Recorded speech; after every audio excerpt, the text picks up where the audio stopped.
एक राजा था। वो प्रतिदिन मंदिर जाता था।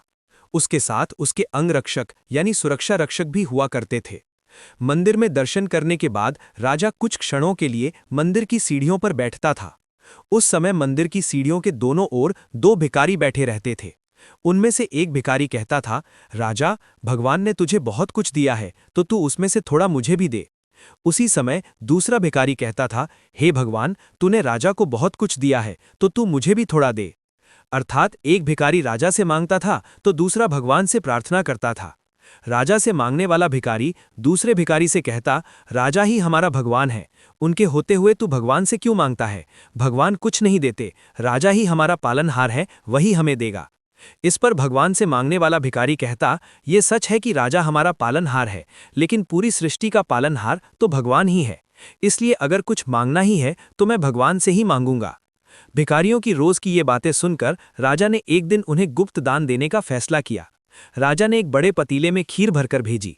खीर पाकर पहला भिखारी बहुत खुश हुआ।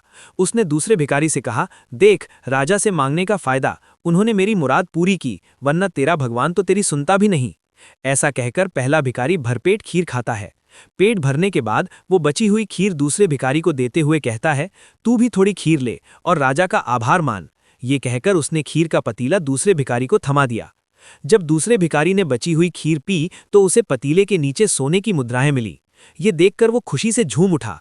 उसने तुरंत भगवान का आभार माना। उसे खीर भी मिली और गुप्त धन भी। अगले दिन राजा हमेशा की तरह मंदिर आया।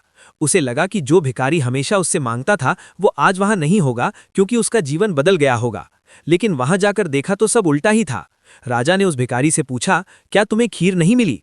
भिखारी बोला, मिली महाराज, आपका जितना आभार मानो उतना कम है। मैंने अपने हिस्से की बची हुई खीर दूसरे भिखारी को भी दी और उससे कहा कि भगवान भले हमारी न सुने, लेकिन हमारे राजा हमारी पुकार सुनते हैं, वही हमारा भला करते हैं। पता नहीं उसे बुरा लगा या क्या, वो आज आया ही नहीं, गया होगा भगवान से मांगने। ये सुनकर राजा मन ही मन मुस्कुराया और बोला, जो भगवान से मांगता है उसे कभी किसी चीज की कमी नहीं होती, और जो मनुष्य से मांगता है वो हमेशा खाली हाथ ही रहता है।